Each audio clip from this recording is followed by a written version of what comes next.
Welcome to another episode of Art and Prayer. I am Reverend Rob McPherson. Today we allow ourselves to be challenged rather than comforted as we look at Käthe Kollwitz's painting, Drawing for People. Kollwitz was a German artist who painted in the late 1800s and early 1900s, and her work features the working class and their struggles, especially during the early industrial age, and she often depicts how wars created additional hardship for people. Her images are raw, dark, and emotional, as they reveal the harsh reality of poverty and pain. She compels us to look, even though we do not want to.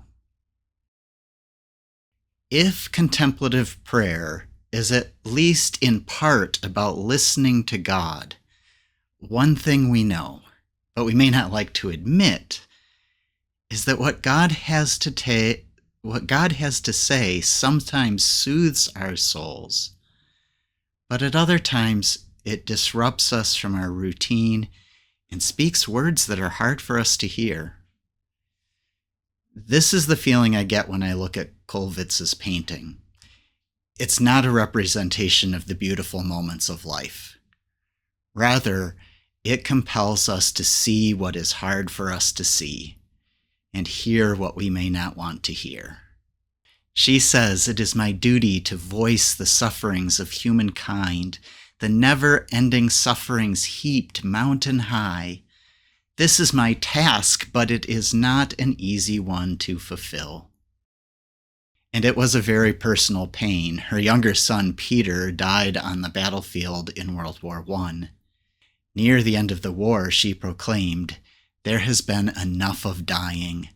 Let not another man fall." As we enter into prayer today, then, we should expect to be challenged rather than comforted. We will be asked to look at suffering, to hear the voice of those ravaged by war, and to listen for God's call upon our lives to respond. Our scriptural focus is the beginning of Jesus' parable about Lazarus and the rich person. The parable calls us to notice the suffering of Lazarus as Jesus prepares to talk to us about empathy and compassion. Listen now as we center ourselves in Luke chapter 16, verses 19 through 21. Once there was a rich person who dressed in purple and linen and feasted splendidly every day. At the gate of this person's estate lay a beggar named Lazarus, who was covered with sores.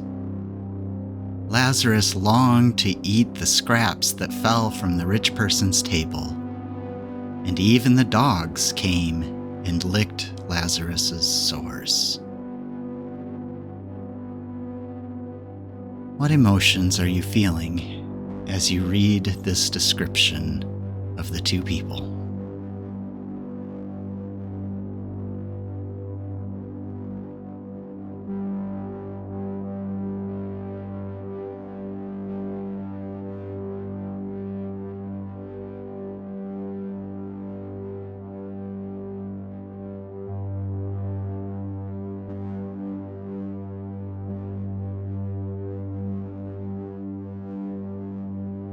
Let us look at the painting.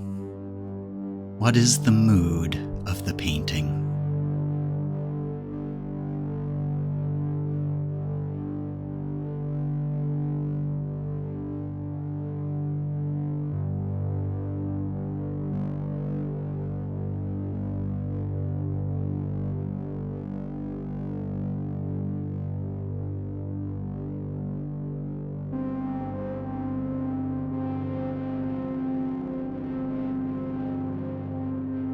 What are the first things you notice in the painting?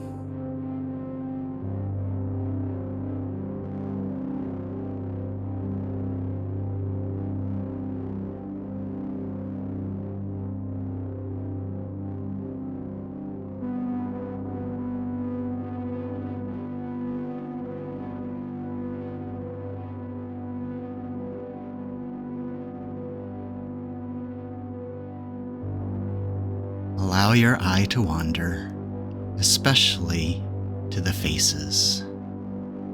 What emotions do they convey to you?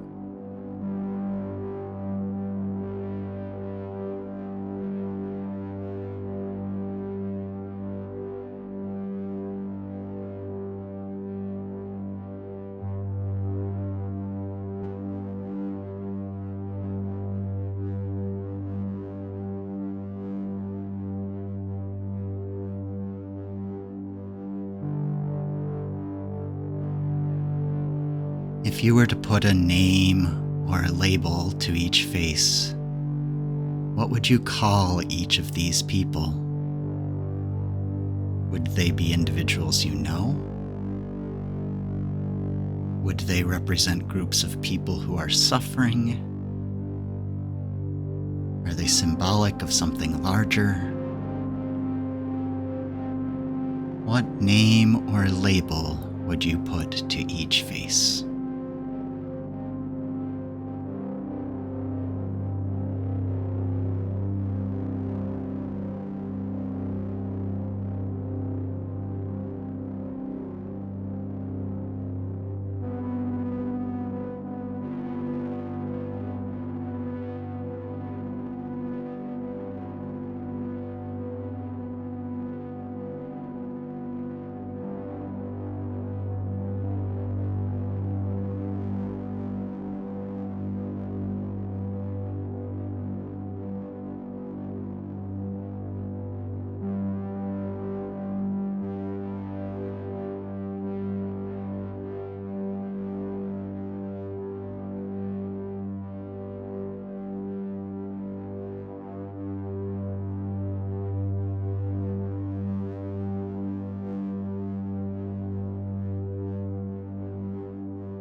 Open yourself to God's leading now.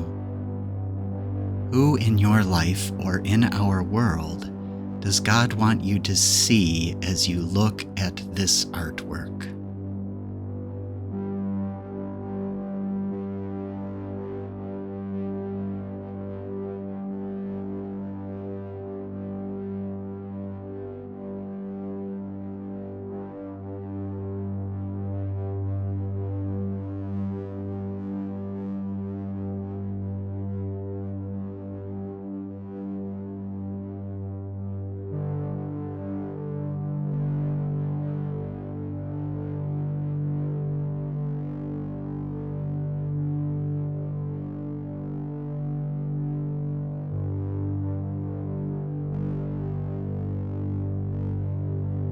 See beyond the artwork to the people and situations that you have named.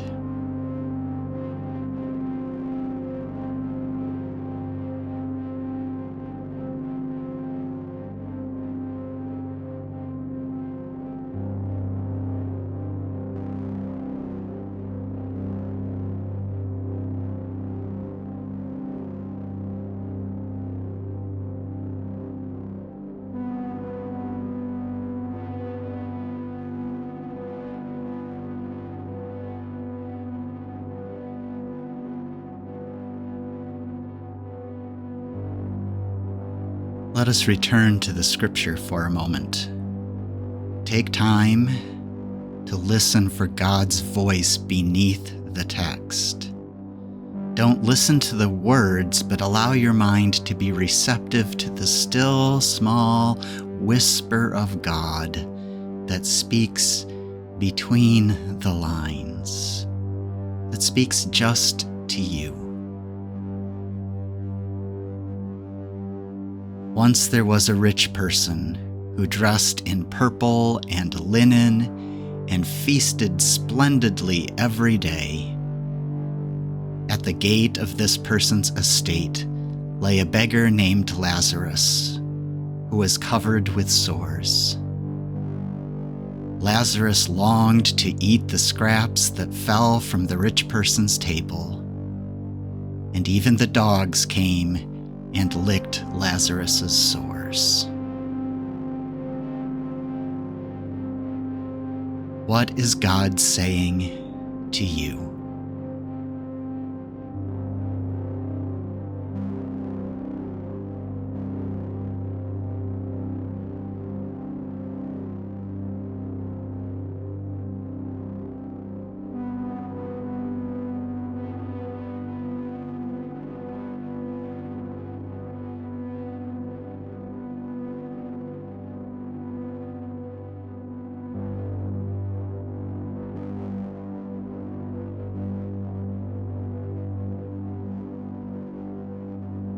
As we look back at the painting, Käthe Kollwitz once said, "While I drew and wept along with the terrified children I was drawing, I really felt the burden I am bearing. I have felt that I have no right to withdraw from the responsibility of being an advocate."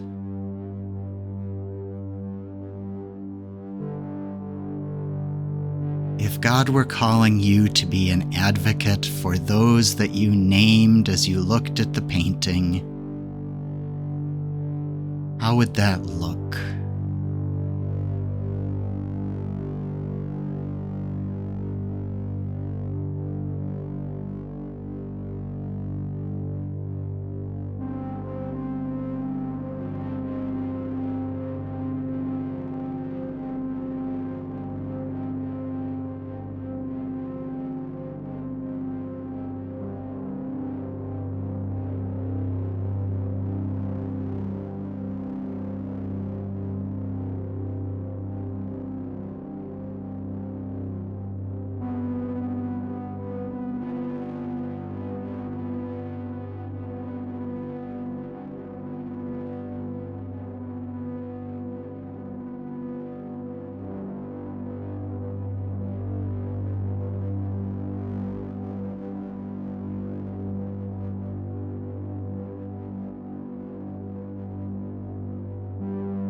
Try to listen for one specific thing that God may be asking you to do.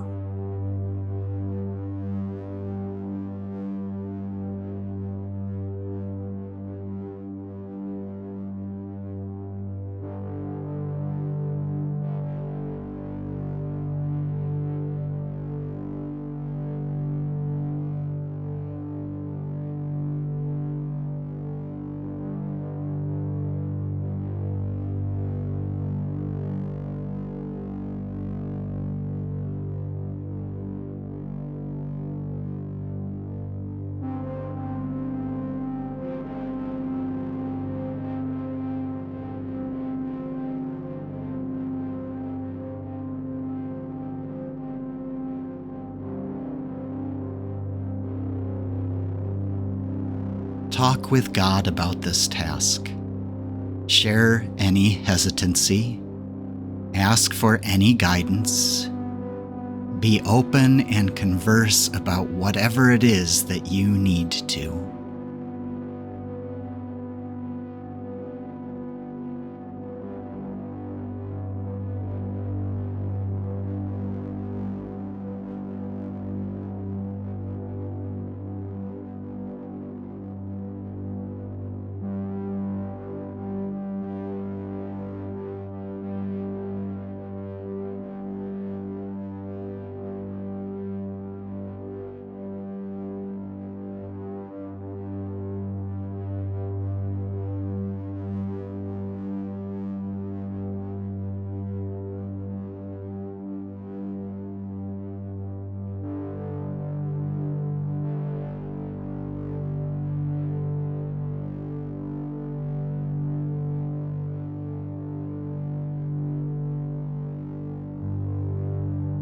what is the first step that you should take to follow this conversation with God?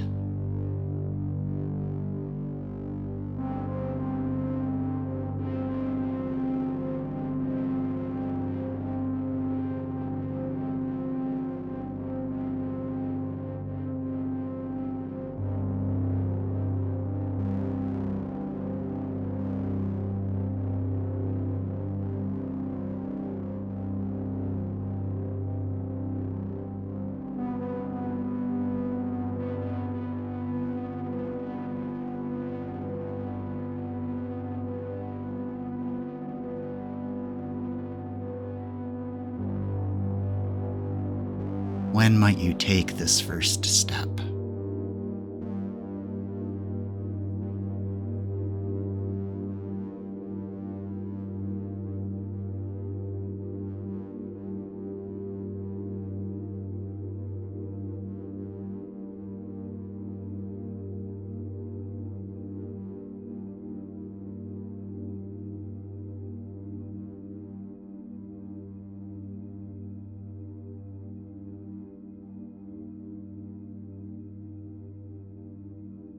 If you have more that you need to talk with God about, pause the video. Otherwise, take a few moments to wrap up your prayer.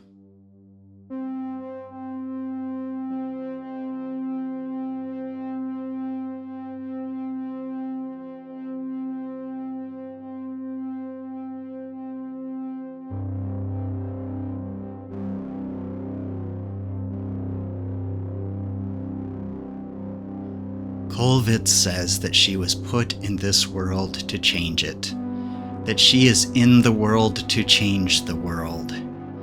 In her art, there is a reminder to us that we need to open our eyes and see the people around us, and in seeing, we should act. Perhaps what she is saying to every one of us is that we were also put in the world to change the world. That loving our neighbor is more than an intellectual task, but it is an invitation to change the world. Likewise, I believe that prayer has the power to motivate us to do great things in the service of God. My hope is that God used this prayer time to help you discover some first step that you can take in being a participant in the compassionate dream that God has for the world. Please share this video with someone else that you think would benefit from it. And if you want more episodes like this, you can see the complete list of episodes at artandprayer.org. Until next week, be blessed.